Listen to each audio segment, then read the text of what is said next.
everyone, Steven here from Redolessence with another fragrance review, and today we have a fragrance from the house of Thierry Mugler, and this one is called Angel Men Pure Leather.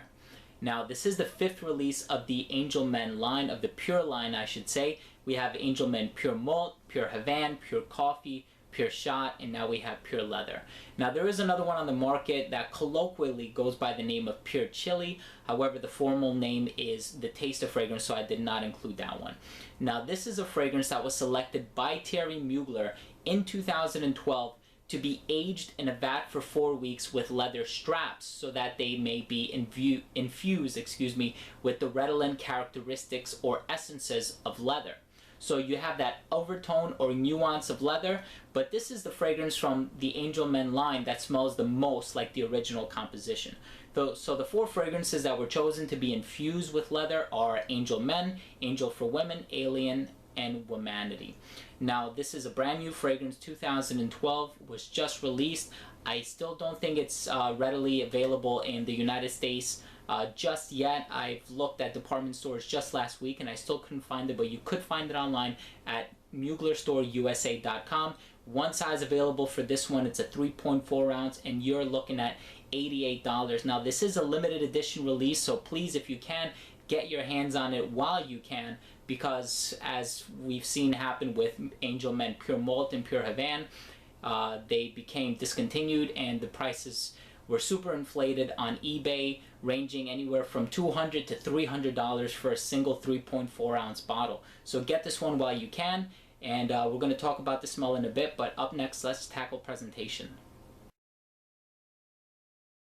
Okay, so here we have the presentation for Thierry Mugler's Angel Men Pure Leather. First up we have the box. We have Angel Men written on the front with Pure Cure, Pure Leather written in a circumferential pattern. We have the Thierry Mugler logo here on the bottom. It's kind of engraved in there in a shiny, almost silvery metallic finish. Eau de Toilette, the concentration written on the bottom. And of course, one size, this is the 100 milliliter or 3.3 fluid ounce bottle. On the top, we have the commemorative emblem that says 20 years. So this was released in commemoration of 20 years of Thierry Mugler fragrances. One inconsistency on the back, though, as you can tell on the box, we have this gold, almost orangey color of the liquid, and as you can tell, the actual bottle, it's a very dark blue, almost a black color. So just one slight inconsistency there, but nothing that really, irks me too much. On this side, we have the ingredients. On the other side, we have a little description on the manufacturing process for Pure Leather, written in 5 different languages. And then you have your UPC code and serial number on the bottom, and please recycle. And then for the bottle, as we already said, we have a very dark blue, almost black colored liquid with a nice rubber casing on the refillable bottle, and it appears to be in like a faux leather pattern, so very nice. Serial number at the bottom, and the sprayer works fairly well, but this is a fragrance where you don't want to apply too much in one area. So that was the presentation for Thierry Mugler's Angel Men Pure Leather. Okay, for the smell, now how I'm going to do things is that my original Angel Men, I have the refillable bottle here, it did just run out on me, so what I'm going to do is I was fortunate enough to locate a little sample of that, so I will be spraying that on my left hand, and I will be spraying Pure Leather on my right. So we're going to do a side-by-side comparison of the two, just to see what sort of differences I can pick out between the 2 fragrances. I look like a fool here swinging my fists in the air. Okay, so for the original, it opens up very harsh. There is that tar note that everybody talks about. It could be a little bit overwhelming depending on how open you are to having a fragrance smell like that. I think this one is much more pleasant in the dry down than it is in the opening, and I personally don't leave the house until a half hour after I apply this one. Okay, now as far as Pure Leather is concerned, okay, there are people who say that they don't really get too much leather out of this one. I'm really not sure what's going on, but I get a lot of leather off this one.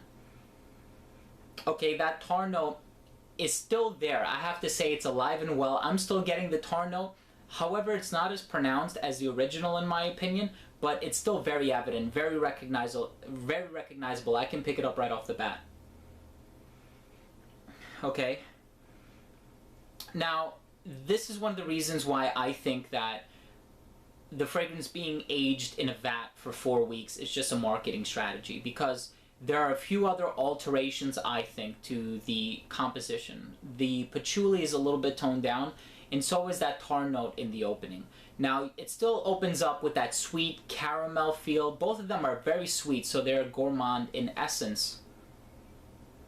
But the original seems to be like more of an intensified version. It's a lot harsher in the opening. Angel Men Pure Leather is a bit more subdued with that nuance of leather, which makes it a very favorable element in the composition of this fragrance. Okay, now another thing that I think should be addressed is that there are a few different types of leather. You have the horse saddle leather, you have the baseball glove leather or wallet leather, and then you have a suede leather. This is more like a wallet type of leather. It's very smooth. It has a touch of sophistication. It is masculine.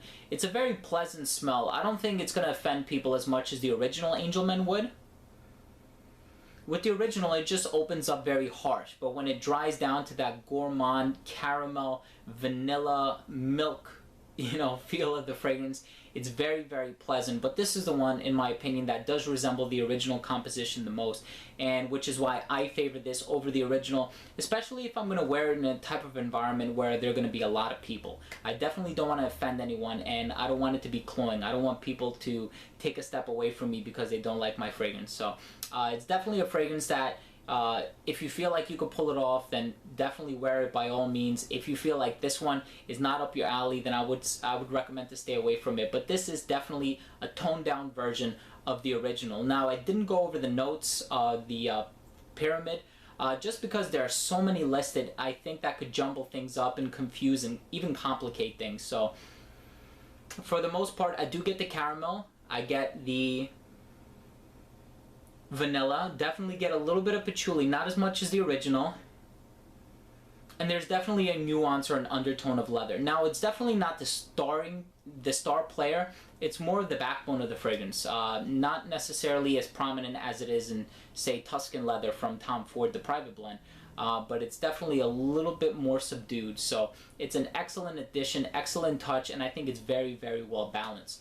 Now, a fellow reviewer put this very, very well. His name is Jim Quantrell, and I kind of want to echo his words. I don't want to misconstrue his message or get anything across that he didn't mean to put across. But he said that if they did indeed take the original compositions and age them with leather for 4 weeks, he wouldn't imagine it to smell too prominently of leather. And I agree with that wholeheartedly, just because I don't think leather necessarily has any infusible characteristics. I may be wrong, but if we're talking about herbs, then of course that's how all tea is made, through the infusion method. If you put leather in, say, a cup of water or an alcohol, I wouldn't imagine it to smell too prominently of leather, but if that's indeed what they did, then I could see this being the case because the leather isn't too prominent in this fragrance. But overall, it is a very pleasant smell, so I'll give it that. And up next, let's tackle the rating for this fragrance. Now for the rating of Thierry Mugler's Angel Men Pure Leather. First up, we have uniqueness, and I gave this fragrance a 9 out of 10.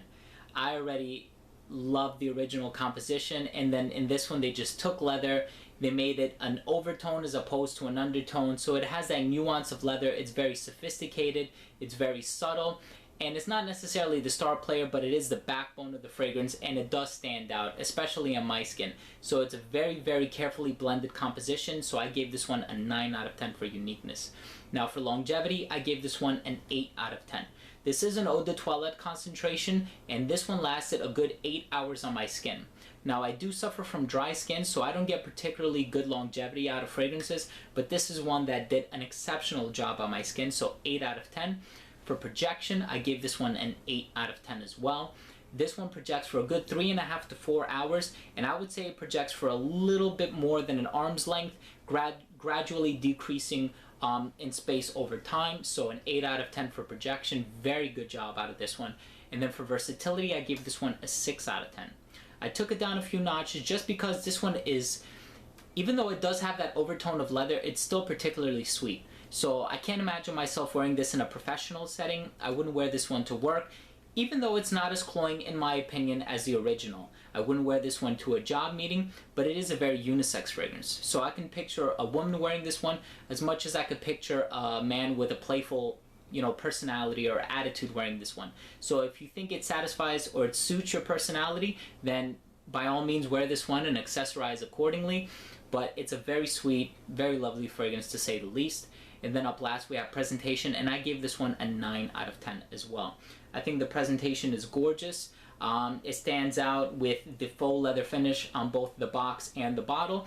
Do have a little bit of inconsistency on the back with the color of the juice inside, but nevertheless I did not use that to influence me in giving it a lower mark than it earned or that it deserves, and I gave this one a 9 out of 10, and that's what I genuinely feel this one deserves. So with that being said, this fragrance earns an overall mark of 40 out of 50. So that was my review on Thierry Mugler's Angel Men Pure Leather. Thank you very much for watching. This has been Steven with another fragrance review from Redolessence. Thanks again.